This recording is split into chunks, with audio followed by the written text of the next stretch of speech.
What is going on, everyone? Sam here, bringing you guys another video today. Hey, if you guys are new to the channel, I would really appreciate it if you click that subscribe button. That'll let you know every time that I post a new video, including my card show vlogs, my pickup videos, and other such videos like this one. So I'd really appreciate it if you subscribe to the channel. So today I'm gonna be giving you 5 tips that help me sell more cards at my local show. I hope that one or more of these will give you some different strategies in order to help you sell more cards. First things first, make sure you have prices on all of your items. I'm a really big proponent of having prices directly on the card. Now, there are a couple of reasons for this. The first reason being, if you're busy helping another customer, other people then can come up to your table, kind of check out your cards, see what you have your cards priced at, and you can make deals even while you're not talking directly to them.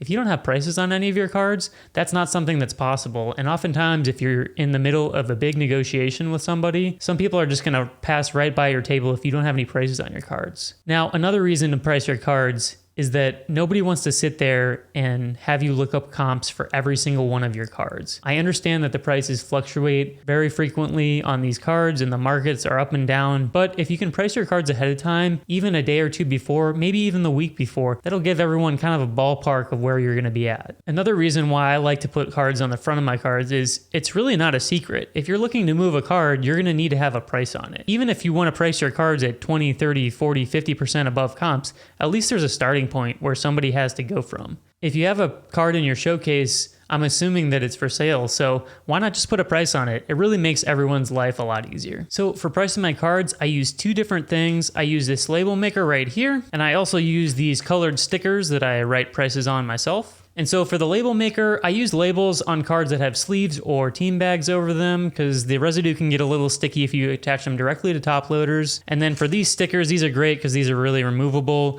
and you can just peel them right off any top loaders. So I'll leave a link in the description below for both of these items if you want to find them and buy them on Amazon. The second tip I have for setting up at a card show is make sure your table is nice, clean, and organized. Now, a lot of these tips are mainly garnered from people that I've walked by and seen their tables, and I've sort of found out what I like to see and what I don't like to see. And I really enjoy the tables that are really organized by sport, organized by player, the prices are on all the cards, they're in nice clean 2 rows, they're not just random stacks all over the place. For me, that's much more presentable. And one tip I have here too is get a tablecloth for your table. A lot of the tables are these big ugly white tables, and if you have a nice black tablecloth, it's really inexpensive. I'll put a link down below in the description to the one that I got on Amazon. If you have a sign or business cards with your branding on it, make sure to present those as well so that people know how to contact you. Tip number 3 that I have, be welcoming. Start conversation, learn how to talk to people. Talk to people about sports, ask them about their shirt that they're wearing, ask them about their favorite cards to collect. Get a conversation going. That'll give people more reason to stop by your table each time that they see you. And also, it makes people feel good. It makes them feel like they're wanted, they're welcome. Now, granted, I'm probably more outgoing than a lot of people, but I think that it honestly helps me sell more cards, and I genuinely want to get to know these people. It's not that I just want to talk to them because I want to sell them more cards. I want to get to know them. You know, maybe in the future I'm going to want to buy a card from them, or maybe we're driving to a card show and we can split a ride together or split a hotel room.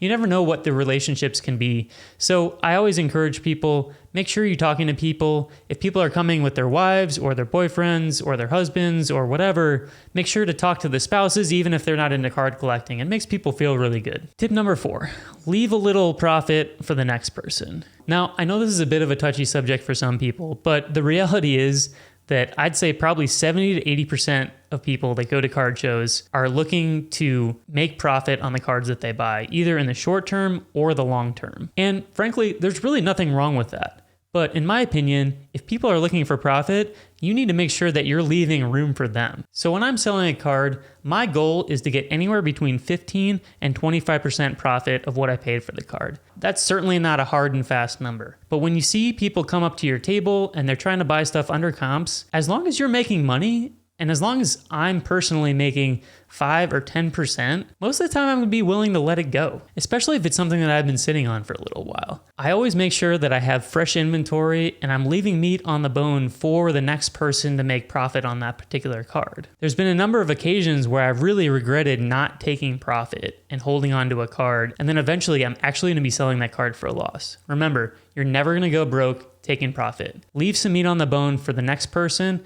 and then they're going to come back to you and buy more from you in the future. Which leads me to my next point, and the fifth and final thing that I would suggest when you're setting up at a card show: don't be afraid to take a loss on a card.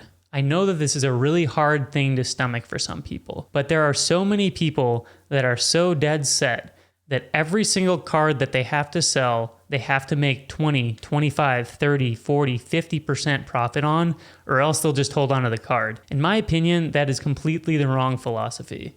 When I'm buying cards, my goal is to get that card out the door as fast as possible. I'm going to win on some, I'm going to lose on some. And that's okay. The benefit in that is that you're constantly turning over your inventory.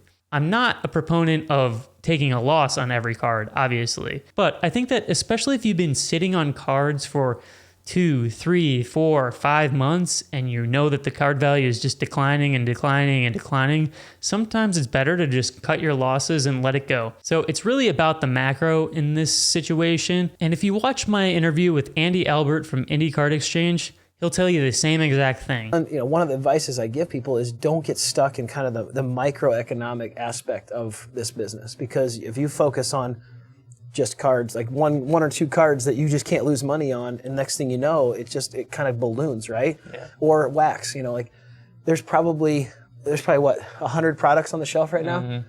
I guarantee you 25% of those products I'm losing money on right now. Wow. Because we had to buy them at a higher price, or they've already come down since we bought them when they first came out. Right. It's about the macro number, and that's the part that took me forever as a collector. My mindset is, oh gosh, I bought this for X dollar, I need to sell it for Y dollar and make my money and move on. You got to look at the macro part of it, right? It's really important to have your cash flow running, constantly getting fresh inventory, and I promise you, in the long run, you'll make profit. You're not going to take profit on every single card, and so sometimes it's just better to keep it moving. So I hope you guys enjoyed the video. Those are my 5 tips for setting up at card shows that I use that help me, I think, sell more cards at shows. It helps me build relationships, and it helps more people wanting to come to my table and do business with me in the future. So if you like this video, hit that like button in 3, 2, 1, now, and I'll see you guys at the next card show.